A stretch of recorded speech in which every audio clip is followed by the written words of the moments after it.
Hello everyone, welcome back to our YouTube channel Applied Forensic Research Sciences. I am Blessy B, volunteer of Applied Forensic Research Sciences. Today we are going to discuss the topic classification of poisons. Let us move to the contents. In this video, we will discuss about the definition and classification of poisons based on the mode of action, chemical nature, and the general symptoms produced. And at last, we will discuss the MCQ. Before going deep into the content, we have to know what is a poison. A poison can be any substance which may be in solid, liquid, or in gaseous form, which, when brought into contact with the body parts, will lead to deterioration of health or will eventually lead to the death. This is the explanation given for poison. While coming to the definition, poison is defined as any substance which, when administered by any route, can cause disease, deformity, or death. This is the general definition given for poison. The substance which causes harm to human life is termed as poison here. According to the law statutes, any substance, irrespective of its quality or quantity, when given with intention to endanger, injure, or kill a person is called as poison. Here it is about the intention of a person. The substance given with intention to harm is termed as poison. But when the substance is given with the intention to save a life, it is termed as medicine. While coming to the classification of poisons, it's been grouped into various types on the basis of mode of action, chemical nature, and general or main symptoms produced. Based on the mode of action, poisons are classified into locally acting, remotely acting, both locally and remotely acting. Local means relating to a particular area. That is, the effects of poisons will be seen at the site of application. The example is corrosives. Acids, alkalis are among them. They will act rigorously at the point of contact. Remotely acting poisons move to a distance. The movement is occurring through circulatory system. Example for this group is narcotic poison, such as marijuana, heroin, etc. Both locally and remotely acting poisons will show both the effects. That is, they will act at the site of application as well as on the other parts. Examples are carbolic acid, oxalic acids, etc. Next slide talks about the classification of poisons based on chemical nature. As the name implies, gaseous poisons are in gaseous state and if inhaled will cause damages to the tissues of air passages and lungs. Some well-known examples are carbon dioxide, carbon monoxide, hydrogen sulfide, etc. Volatile organic poisons are organic chemicals that are having a high vapor pressure at ordinary room temperature. This high vapor pressure is due to low boiling point. Due to this, sublimation of a large number of molecules occurs. Examples for this are formaldehyde, acetaldehyde, etc.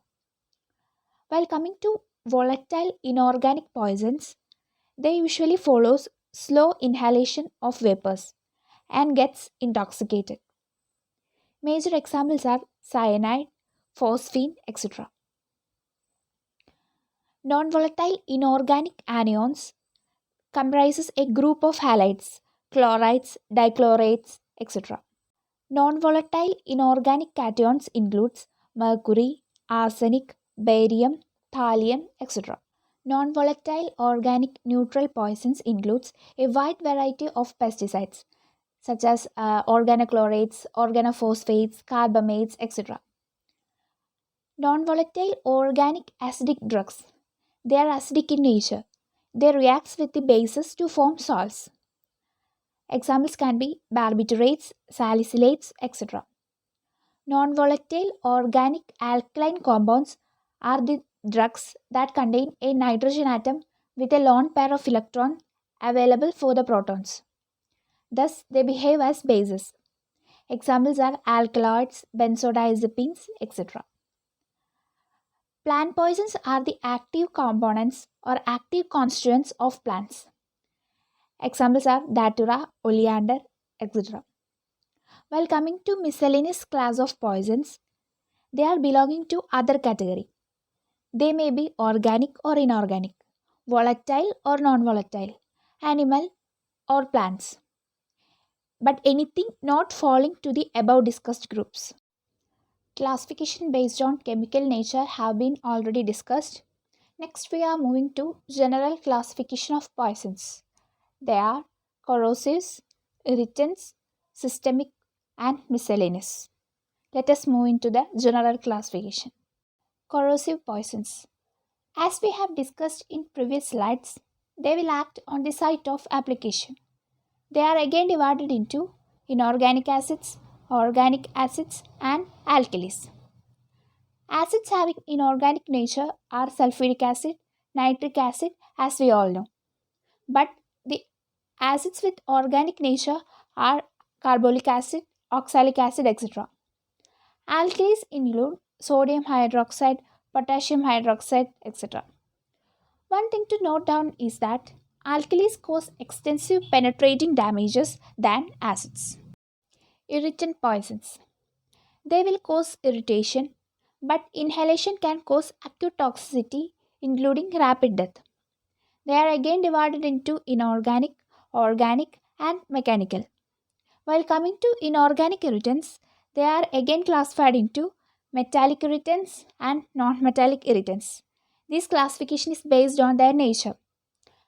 Examples for metallic irritants are arsenic, mercury, etc. Examples for non-metallic irritants are phosphorus, halogens, etc. Under irritant poisons, next class is organic irritants. They contain plants and animal poisons. Plant poisons are originating from plants, for example, cotton, ebrus, etc. Animal poisons are of animal origin. Examples are snake poisons, insect poisons, etc. Mechanical irritants causes mechanical irritation and they includes glass, hair, diamond, etc. The next slide talks about systemic poisons. They are of three types: neurotoxins, cardiovasculars, and asphyxiants. While coming to neurotoxins, we all know that neurotoxicology is the study of toxic substances and their actions on nervous systems. In vertebrates, nervous system consists of CNS and PNS. CNS means central nervous system and PNS means peripheral nervous system. Central nervous system consists of brain and spinal cord, while peripheral nervous system consists of nerve ganglia and peripheral nerves. And these neurotoxins are classified into four different types. They are cerebral neurotoxics, spinal neurotoxics, peripheral neurotoxics, and miscellaneous neurotoxic. First one is cerebral neurotoxic. Cerebral neurotoxic poisons will affect the cerebral region of the brain. They are of different types. They are somniferous poisons. Somniferous poisons means they will induce sleep. Inebriant poisons. Inebriant poisons will cause excitation, a state of excitation. And the next one is delirium poisons.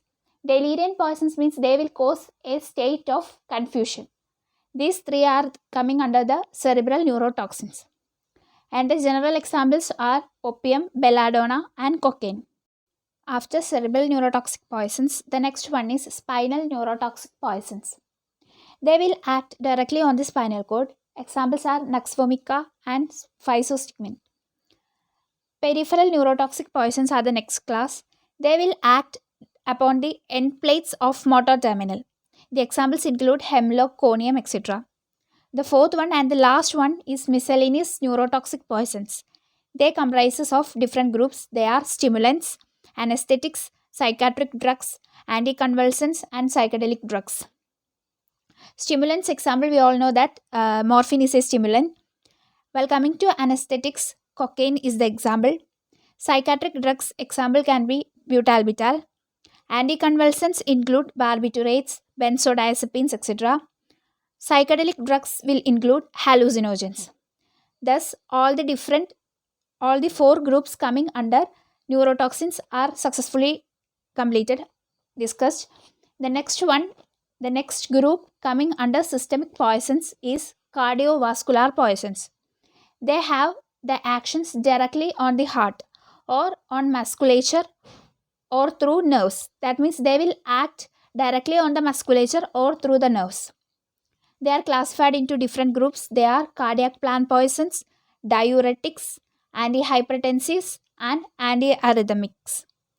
Cardiac plant poisons means they will act directly on the heart.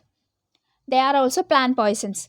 Examples are oleander and digitalia. Diuretics.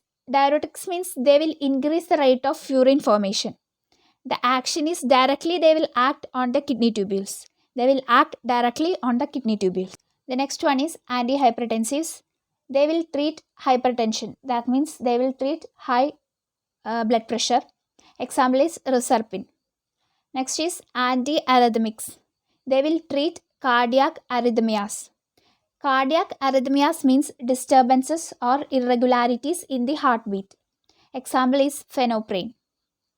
The next class among the systemic poisons are asphyxiants. They will cause respiratory problems which may lead to the death. They are of different types. That means they can be simple asphyxiants or chemical asphyxiants. The general examples include cyanide, carbon monoxide, smoke, etc. Next, we are moving to the last group of general classification of poisons. The last classification is miscellaneous poisons. Miscellaneous poisons are the poisons other than those discussed in the previous slides.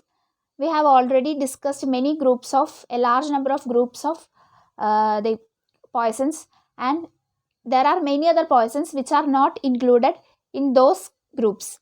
They are included in the miscellaneous poisons. Some examples are pesticides, food poisons, therapeutic substances, drugs of dependence, etc. As you all know that we have reached the end of the video, it's the time to check how much you have understood. And the question is, free sulfuric acid is rarely found in stomach contents in acid poisoning cases. Why? Option A, it may be vomited out. Option B, may be neutralized by alkalis given as antidotes. Option C, may combine chemically with tissue with which it comes in contact. Option D, all of the above. Do post your answers in the comment section below. In the previous uploaded video on the topic report writing of the crime scene visit, the question was, methodology of examination should be written in the report. Option A, true. Option B, false. The correct answer is option A, true. Thank you for watching the video.